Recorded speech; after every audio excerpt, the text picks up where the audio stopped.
Hello friends, welcome my YouTube channel education is a vision. आइए दोस्तों, आज हमारा सेशन है इंग्लिश क्लास का और हम आरबीएससी बोर्ड 2025 के लिए हम तैयारी कर रहे थे इंग्लिश सब्जेक्ट की। आपको ज्ञात हो, इंग्लिश सब्जेक्ट का पेपर 6 मार्च से स्टार्ट होने वाला है। इसमें हम पिछले 9 वीडियो देख चुके थे। 9 क्लासों में हमने कितना क्या पढ़ा था। हम ए सेक्शन को पढ़ चुके थे जिसमें अनसीन पैसेज आते हैं। बी सेक्शन को पढ़ चुके थे जिसमें कंपोजिशन आता है। और अब हम सी सेक्शन में चल रहे थे। तो आज हम क्वेश्चन की बात करेंगे 10वें क्वेश्चन की। ठीक है, आपको हम बता दें, देखो, एजुकेशन इज द विजन हमारे यूट्यूब चैनल का नाम है। 10th बोर्ड एग्जाम 2025 के लिए हमने सेशन चला रखा है इंग्लिश क्लास का, इंग्लिश सब्जेक्ट के लिए मोस्ट इंपोर्टेंट क्वेश्चंस है। क्लास नंबर आज हमारी 10th है और आपको हम बार बार बता रहे हैं कि 6 मार्च 2025 से आपका इंग्लिश का पेपर स्टार्ट हो जाएगा और उसे इंग्लिश के एक स्ट्रेटजी पूर्ण तरीके से तैयारी करनी है। कैसे हर क्वेश्चन को अटेम्प्ट करना है, सोल्व करना है, उस चीज की स्ट्रेटजी आज हम यहाँ पर लेकर के आए हैं। चलिए सर, क्वेश्चन नंबर 10 आज हमारा क्वेश्चन नंबर 9 है।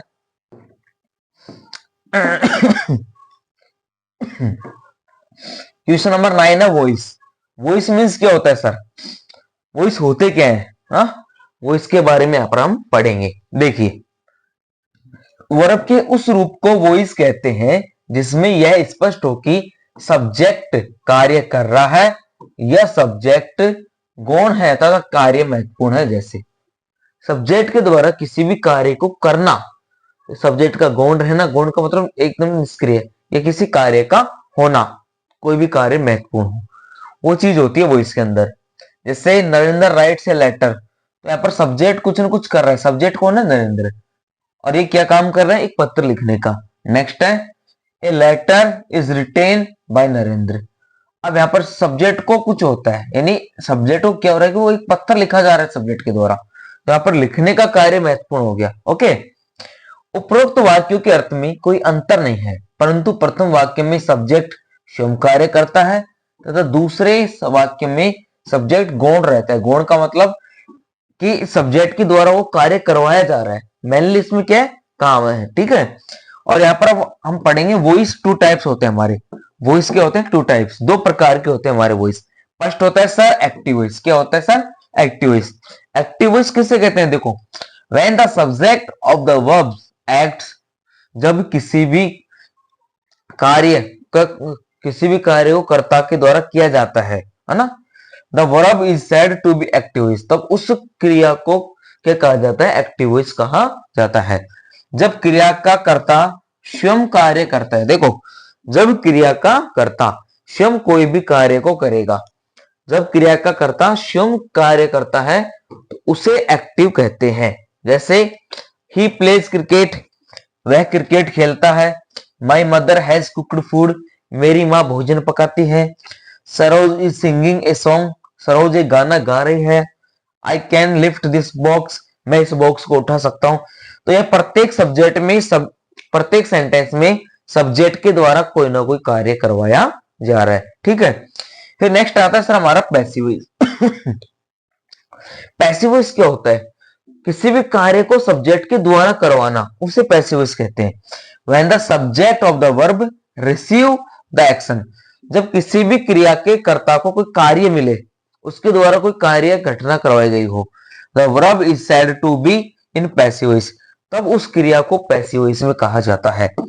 जब कोई व्यक्ति या वस्तु सब्जेक्ट के रूप में कार्य नहीं करता है, बल्कि किसी व्यक्ति या वस्तु के द्वारा किए गए कार्य का परिणाम भोगता है, कि कोई भी कार्य किसी व्यक्ति के द्वारा करवाया गया हो, उसके ऊपर इंपैक्ट डाला गया हो, तो उसे पैसिव वॉइस कहते हैं। जैसे cricket is played by him. अब यहाँ पर क्रिकेट किसके द्वारा प्ले किया गया? उसके द्वारा। मैन का काम क्या हो गया इसमें? क्रिकेट खेलना। ए song is being sung by Saroj, अब इसमें सरोज के द्वारा एक गाना गाया गया है। Food has been cooked by mother, अब माँ के द्वारा भोजन पकवाया गया है। This box can be lifted by me, इस डब्बे को मेरे द्वारा उठवाया गया है। तो इस प्रकार से यहाँ पर रिएक्शन रिएक्शन है ना, एक्शन रिएक्शन होता है। यहाँ पर किसी कार्य को हम करते हैं सब्जेक्ट के द्वारा और किसी कार्य को सब्जेक्ट के द्वारा करवाया जाता है, वो हमारा एक्टिव वॉइस पैसिव वॉइस की पहचान होती है। चलिए आगे बढ़ते हैं। अब पैसिव वॉइस बनाने के कुछ नियम है। पहला है यहाँ पर असर्टिव सेंटेंस। असर्टिव क्या होता है सर? हमारा सिंपल सेंटेंस होता है। एक तरह से हम इसको सिंपल सेंटेंस भी बोल सकते हैं, ठीक है। अब होता क्या है इनमें 5 काम होते हैं। देखो पहला काम तो क्या होता है सर? ऑब्जेक्ट का सब्जेक्ट बनाना। दूसरा काम होता है टेंस या वर्ब चेंज, वर्ब चेंज होती है। तीसरा काम होता है सर हमारा वर्ब की थर्ड फॉर्म फिक्स होती है इसमें। चौथा काम होता है इसमें बाय लगाना। और पांचवा काम होता है इसमें सर सब्जेक्ट का ऑब्जेक्ट बनाना, सब्जेक्ट का ऑब्जेक्ट बनाना। ये यहाँ पर 5 कार्य इसके अंदर दिए गए हैं। अब वो 5 कार्यों को हमको कैसे करना है? देखो एक्टिव वॉइस के सेंटेंस के ऑब्जेक्ट को सब्जेक्ट बनाते हैं। एवी का जो सेंटेंस है उसके अंदर जो ऑब्जेक्ट है लास्ट में, उसको हम क्या बनाएंगे सर? सब्जेक्ट बनाएंगे। नेक्स्ट है हेल्पिंग वर्ब का यूज करते हैं। फिर हेल्पिंग वर्ब मतलब है कहने मतलब टेंस का वर्ब का यूज करना। फिर मेन वर्ब है थर्ड फॉर्म का यूज करते हैं, मुख्य क्रिया तीसरी फॉर्म लगेगी। फिर पैसिव वॉइस के सेंटेंस में बाय प्लस ऑब्जेक्ट का यूज करेंगे। फिर हम किसका यूज करेंगे? बाय प्लस ऑब्जेक्ट का। और फिर उसके बाद एक्टिव वॉइस के सेंटेंस के सब्जेक्ट को पैसिव वॉइस का ऑब्जेक्ट बनाते हैं। जो हमने ये स्ट्रेटेजी यहाँ पर आपके सामने रख दी, वही कार्य करना है जो इसमें स्पष्ट रूप से बताया गया है। अब कुछ ऐसी चीज आती है जो चेंज होते हैं आपस में। सब्जेक्ट का ऑब्जेक्ट होता है, ऑब्जेक्ट का सब्जेक्ट। तो यहाँ पर प्रोनाउन संबंधी परिवर्तन कैसे होता है? जब पैसिव वॉइस को बनाते समय यदि सब्जेक्ट या ऑब्जेक्ट के रूप में कोई नाउन होता है तथा सब्जेक्ट प्रोनाउन होता है तो उसे निम्न प्रकार से बदला जाता है। इस प्रकार से दोस्तों, जैसे ही का तो हिम हो जाएगा, सी का हर हो गया, आई का मी हो गया, वी का अस हो गया, यू का यू हो गया, इट का इट, दे का दे। और नेम का सर हमेशा नेम ही रहेगा। नेम का नेम ही रहेगा। नेम क्या होता है? एक तरह से नाउन सब्जेक्ट होता है। ये तो बात आती है ऑब्जेक्ट का जब हम सब्जेक्ट बनाते हैं। लेकिन हमें जब सब्जेक्ट का ऑब्जेक्ट बनाना हो तो, ऑब्जेक्ट को सब्जेक्ट में चेंज करना हो तो सर फिर उसके लिए क्या करेंगे हम? हिम का ही, हिम का क्या हो गया सर? ही हो गया। हर का सी हो गया, मी का आई हो गया, अस का वी हो गया, यू का यू हो गया, इट का इट, देम का दे। ये पोजीशन सर एवी पीवी में चलती रहती है, ठीक है। फिर एक बात यहां पर कही गई है, ऑब्जेक्ट हमेशा मैन वर्ब के तुरंत बाद आता है। मैन वर्ब के तुरंत बाद हमेशा ऑब्जेक्ट आएगा। इस चीज को भी आपको थोड़ा नोटिस करना है। फिर आगे देखो टेंस संबंधी परिवर्तन क्या होते हैं, कैसे कैसे टेंस में परिवर्तन किया जाता है, उसके बारे में थोड़ी जानकारी लेते हैं। एक्टिव वॉइस और पैसिव वॉइस। यदि वर्ब की फर्स्ट फॉर्म प्लस एस या एस है तो इजेएमआर प्लस थर्ड फॉर्म का यूज करेंगे। Do does not first form है तो is am are not first third form का यूज करेंगे सर। इजेएमआर फर्स्ट फॉर्म में आईएनजी है तो is am are plus being plus third form का यूज करेंगे, ठीक है। हेड प्लस थर्ड फॉर्म होने पर, हेड हैव होने पर, सॉरी हैज हैव है ना, ये यहाँ पर अपना क्या है सर? हैज है। Has have plus third form होने पर has been have been third form का यूज करेंगे। सेकंड फॉर्म होने पर was were plus third form का यूज करेंगे। डिड नॉट फर्स्ट फॉर्म होने पर was were not first form का यूज करेंगे। वाज वर फर्स्ट फॉर्म में आईएनजी होने पर was were being plus third form का यूज करेंगे। हेड प्लस थर्ड फॉर्म होने पर had been plus third form का यूज करेंगे। Will have shall have third form होने पर विल हैव शैल हैव का यूज करेंगे। Will have been shall have been third form का यूज करेंगे सर। और यदि कोई मॉडल वर्ब्स आ रही हैं, shall, will, can, should, might, must, need not, use to, would, could, may, ought to, dare not plus first form. यदि modal verb plus first form दे रहे हो सर तो मॉडल वर्ब के साथ बी जोड़ेंगे और थर्ड फॉर्म लगा देंगे। ये हमारे यहाँ पर क्या है? टेंस से संबंधित नियम है कि किस प्रकार से टेंस को चेंज किया जाता है। और यहाँ पर कुछ एग्जाम्पल देख लेते हैं सर। कैसे? जैसे एग्जाम्पल फर्स्ट दे रखा है हमें यहाँ पर, सी लाइक्स बुक्स। सी लाइक्स बुक्स, वह किताबें पसंद करती है। अब इसको कैसे बनाएंगे? किताबें उसके द्वारा पसंद की जाती है, ठीक है। तो ऑब्जेक्ट का सब्जेक्ट बुक्स, ठीक है। हेल्पिंग वर्ब क्या लगा है? एस आने पर आर, थर्ड फॉर्म लाइक्ड, चौथे नंबर पर बाई, और सी का object her. Books are liked by her. I help my friend, तो हो गया my friend is helped by me. You don't cheat me, तो इसका हो जाएगा I am not cheated by you. The girl is singing a song, a song is being sung by the girl। I have completed my work, my work has been completed by me। They have not eaten apples, apples have not been eaten by me। इस प्रकार से हम active voice से passive voice में change कर पाएंगे। अब हमको देखना ये कि एक्टिव वॉइस का सेंटेंस में टेंस किस प्रकार का है, क्या वर्ब है, क्या मेन वर्ब है, क्या हेल्पिंग वर्ब है, उन सब चीजों को देखना है और उसी के अनुसार हमें आगे टेंस की वर्ब को चेंज कर देना है। तो ये मोस्ट इंपॉर्टेंट चीज है इसमें, मोस्ट इंपॉर्टेंट जो रूल है सर इसमें यही है, इसी के साथ सब कुछ होता है, बाकी तो आप कर लोगे। ठीक है, फिर आगे देखते हैं, आगे और भी सेंटेंस बनाए हुए हैं उनसे मिलते हैं। जैसे Naresh bought a lot of toys, तो इसका बन जाएगा a lot of toys were bought by Naresh. अब वर क्यों है यहाँ पर, सेकंड फॉर्म है इसलिए वाज वर आ गया। ठीक है, he did not sing songs, songs were not sung by us. Did plus first form आ गए नेगेटिव आने पर, तो वर प्लस नॉट आ गया इसमें, इस चीज का ध्यान रखो। नेक्स्ट है sir, Neha was washing her clothes, तो हर क्लॉथ्स हमारा क्या हो गया subject, her clothes was were आ गया, तो were being washed by Neha. अब यहाँ पर सिंगुलर था तो वाज आ गया, प्लूरल है तो वर आ गया, इस चीज को भी आपको ध्यान रखना है। Someone had informed the police, someone had informed the police, किसी ने पुलिस को सूचना दी। The police had been informed। अब एक चीज ध्यान रखना, कुछ अनइम्पोर्टेंट सब्जेक्ट होते हैं उनका ऑब्जेक्ट से नहीं बनाया जाता, कुछ अनइम्पोर्टेंट सब्जेक्टों का ऑब्जेक्ट नहीं बनाया जाता, समझ गए। He will play tennis, तो क्या हो जाएगा, tennis will be played by him। Saroj will have learnt French, French will have been learnt by Saroj. You must take this pill, अब यहाँ पर मॉडल वर्ब आ गया, तो this pill must be taken by you। I can lift this heavy load, this heavy load can be lifted by me। One must keep one's promise should be kept। अब ये one आ गया ना, तो one को हम यहाँ पर क्या करेंगे, एक तरह से प्रॉमिस है, वन प्रॉमिस, इस वन का ऑब्जेक्ट नहीं चेंज करेंगे। ठीक है, इस वन प्रॉमिस को तो हमने सब्जेक्ट बना लिया, लेकिन ये अनइम्पोर्टेंट सब्जेक्ट है तो हम इसका ऑब्जेक्ट नहीं बनाएंगे, इस चीज का ध्यान रखना, थर्ड फॉर्म तक ही छोड़ देंगे। People worship various gods in India, तो various gods are worshipped in India हो जाएगा। अब यहाँ पर पीपुल है, इसको भी हम बाय पीपल नहीं करेंगे। I can do it, it can be done by me, it can be done by me. Shyam will buy a house next year, a house will be bought next year by Shyam.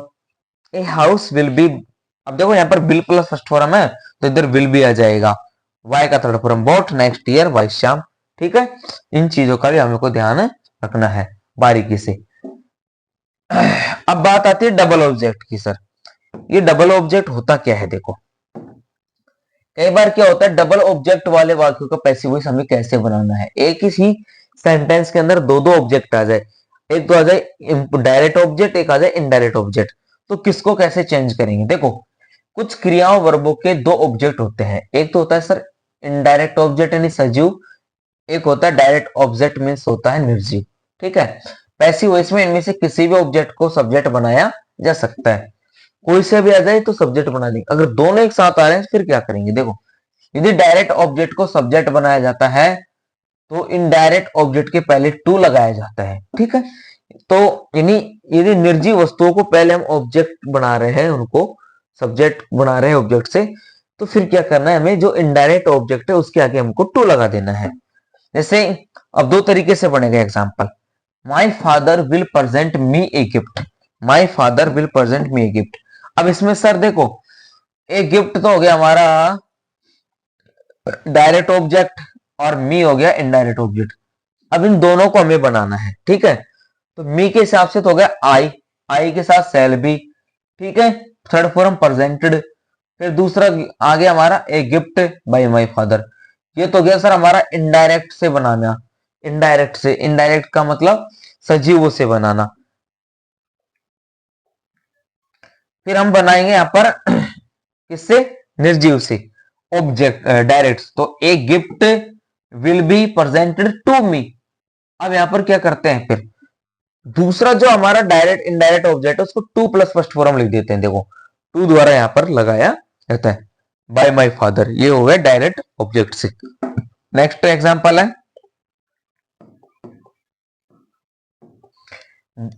Dilip teachers us English. अस हो गया, English हो गया। पहला हो गया us का, देखो we are taught English by Dilip. दूसरा हो गया English is taught by us, to us, taught to us by Dilip. ठीक है, इस प्रकार से इसको चेंज कर लेंगे। फिर नेक्स्ट है the cow gives us milk. तो we are given milk by the cow, milk is given to us by the cow. इस प्रकार से इनको यहां पर हम चेंज कर लेंगे। फिर कुछ अनइंपोर्टेंट सब्जेक्ट आते हैं, इनके बारे में भी चर्चा कर लेते हैं दोस्तों। कुछ होते हैं अनइंपोर्टेंट सब्जेक्ट्स। ये अनइंपोर्टेंट सब्जेक्ट क्या होते हैं, इनकी कहीं कोई जरूरत ही नहीं पड़ती। देखो यदि एक्टिव वॉइस में अनइंपोर्टेंट सब्जेक्ट है, जैसे समवन, ठीक है, देख पा रहे हो भाई, somebody, everyone, everybody, no one, nobody, people, all of them, they, teacher, doctor, police, farmer. जैसे पैसिव वॉइस में बाय प्लस ऑब्जेक्ट के रूप में नहीं लिखा जाता। यदि एक्टिव वॉइस में, यदि एक्टिव वॉइस में सर इनके जैसे अनइंपोर्टेंट सब्जेक्ट आपके क्वेश्चन के अंदर आ रहे हैं, तो सीधी बात है कि पैसिव वॉइस में बाय प्लस ऑब्जेक्ट के रूप में इनको नहीं लिखा जाएगा। बाय प्लस ऑब्जेक्ट हम इनको लिख ही नहीं पाएंगे। इसकी बात क्या है, जैसे people speak English all over the world, ठीक है, तो इसमें क्या हो जाएगा, English is spoken all over the world. By people हमको नहीं लगाना है, इसमें बाय पीपल करना ही नहीं है। क्या करेंगे, English is spoken all over the world. ठीक है, चलिए नेक्स्ट आगे बढ़ते फिर हम। आगे दे रखा है जैसे someone has stolen my purse, तो my purse has been stolen। अब इसमें by someone नहीं लगाना, इसको छोड़ो। farmers grow wheat, तो wheat is grown, farmers आप भी गए यहाँ पर। the police were chasing the thief, the thief was being chased, इसमें पुलिस आप भी गए।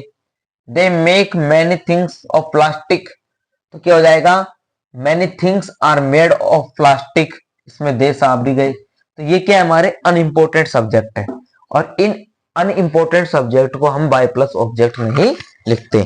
इस चीज का आपको ध्यान होना चाहिए।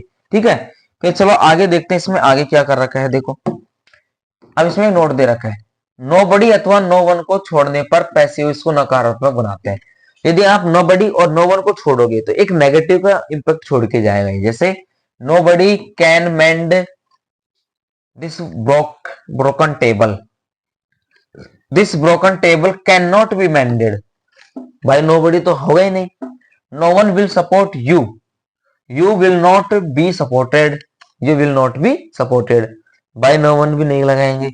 Okay ma'am, oh sorry sorry, yes sir. फिर अगला होता है सर हमारा टू प्लस फर्स्ट फॉर्म में आईएनजी आ जाती है। जैसे इन्फिनेटिव वाले का पैसिव वॉइस कैसे बनाएंगे, इन्फिनेटिव क्या होती है, टू प्लस फर्स्ट फॉर्म में, to plus first form, sorry ING नहीं, टू प्लस फर्स्ट फॉर्म, वो तो जेरेंड वर्ब होती है। ओके सॉरी बाय, गलती से मिस्टेक। आगे देखो इसमें जैसे यदि एक्टिव वॉइस में is, am, are, was, were, has, have, had, shall have, will के पश्चात to plus first form object का प्रयोग हो तो पैसिव वॉइस निम्न प्रकार से बनता है। जैसे subject H V, to plus be, to plus be यहाँ पर मैन है, फिर थर्ड फॉर्म बाय ऑब्जेक्ट, इसमें टू प्लस बी हमारा मैन है। जैसे एग्जांपल दे रखे हैं महोदय हमको, Rajat has to read English, Rajat has to read English, English has to be read by Rajat. अब इसमें क्या हो गया, टू बी रीड है ना, to be read by Rajat, English has to be read by Rajat. इस फॉर्मूले के अनुसार हम चल रहे हैं।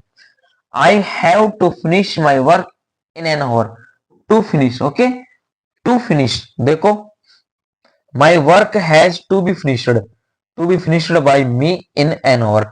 अब एक चीज का तो आपको ध्यान रखना चाहिए कि टू के बाद में फर्स्ट फॉर्म आती है हमेशा, लेकिन यहाँ पर हम क्या लगा रहे हैं, बी लगा रहे हैं, तो यहाँ पर बी का टू का रोल खत्म हो गया, थर्ड फॉर्म आ गई। इस बात का थोड़ा ध्यान रखना।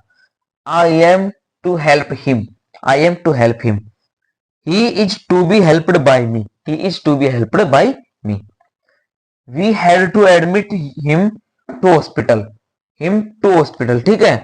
ही had to be admitted by us to hospital, by us to hospital, my mother will have to make tea for me, tea will have to be made by my mother for me, tea will have to be made by my mother for मी।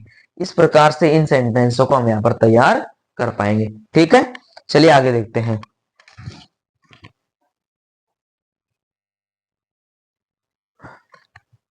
फिर आगे देखो दोस्तों, इसमें आगे क्या कर रखा है। फिर बात आते हैं यहां पर be plus going to, be plus going to वाले वाक्य का पैसिव वॉइस कैसे बनाया जाता है। बी प्लस गोइंग टू वाले वाक्य का पैसिव वॉइस, देखो बी प्लस गोइंग टू वाले वाक्यों को पैसिव में निम्न तरीके से बनाते हैं। यदि आपको सब्जेक्ट दे रखा है, subject plus be plus going to, ये दे रखा है plus to plus be third form by object, इस प्रकार से चेंज कर देंगे। अब बी वर्ब यहाँ पर क्या होगी, हमारी इजेमआर वाजवर होनी चाहिए। बी वर्ब क्या होगी, इजेमआर और was were. Okay, be going to का जैसे I am going to give you a prize, going to, तो ये क्या हो गया, यू के साथ में are, you are going to be given a prize. अब इसमें बाय नहीं लगाएंगे सर, बाय तो लगाने नहीं, बाय ऑब्जेक्ट है ना, बाय यहां पर था ही नहीं। अगर बाय यहां पर आप लगाना चाहोगे, जैसे इसमें बाय दे रखा आपको, आई आई है ना, तो यहां पर आप कर सकते हो इसको बाय मी भी हो सकता है इसमें, ठीक है। नेक्स्ट है my father is going to buy a new bus, a new house, sorry, my father is going to buy a new house, तो इसका क्या हो जाएगा, a new house is going to be bought by my father, my father का by my father, Saroj was going to wash her clothes, her clothes were going to be washed by Saroj, Naresh is going to teach English, English is going to be taught by Naresh। अरे अगर B नहीं होता तो third form नहीं आता। I am not going to play a match is not going to be played by me, है ना, आई का मी हो गया, ठीक है। फिर क्या होता है, जो फर्जल वर्ब होते हैं उसका पैसिव वॉइस कैसे बनता है। पैसिव वॉइस में मैन वर्ब प्लस प्रीपोजिशन को एक साथ ही रखा जाता है, मैन वर्ब प्लस प्रीपोजिशन को, वो फर्जल वर्ब होती है। जैसे the girls laughed at him, अब यहाँ पर एट है, ठीक है, तो कैसे करेंगे, he was laughed at, laugh के साथ में लाफ्ड आ गया ना, laughed at by the girls.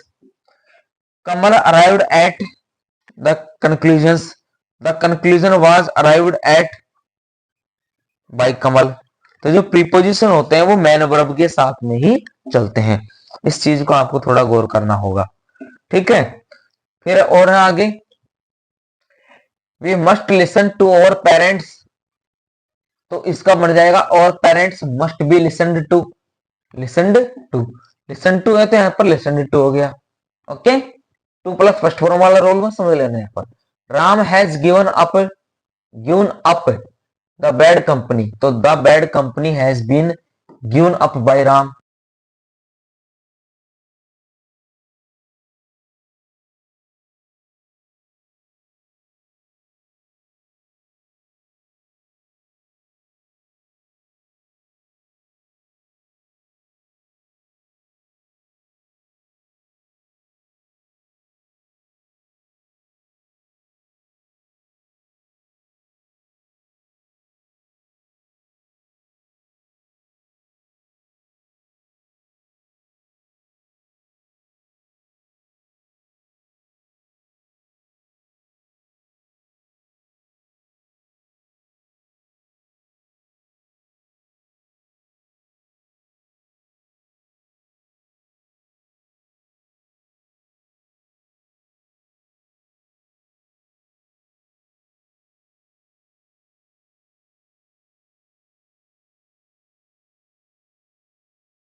ठीक है, आगे बढ़ते हैं हम।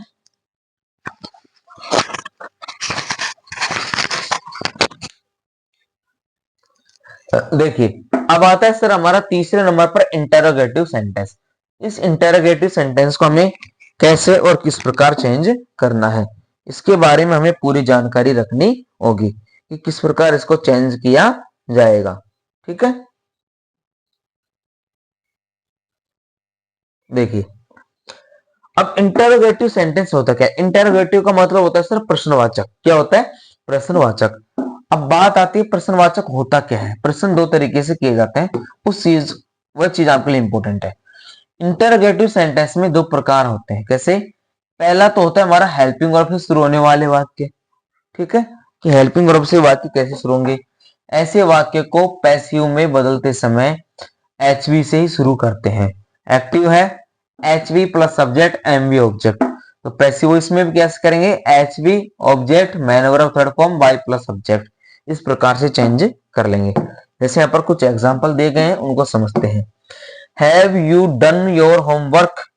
क्या तुमने तुम्हारा होमवर्क कर लिया? तो इसका क्या होगा? होमवर्क के हिसाब से has your homework been done by you? Been done by you. ठीक है, आर दे टॉकिंग। अच्छा, यहाँ पर बीन क्यों आया सर? हैज और प्लस थर्ड फॉर्म है तो हैज बीन हैव बीन आ गया ना, इसलिए। Is exercise being taken now? ING आ गया तो यहाँ पर बीइंग आ गया। Will he invite us? Shall we be invited by him?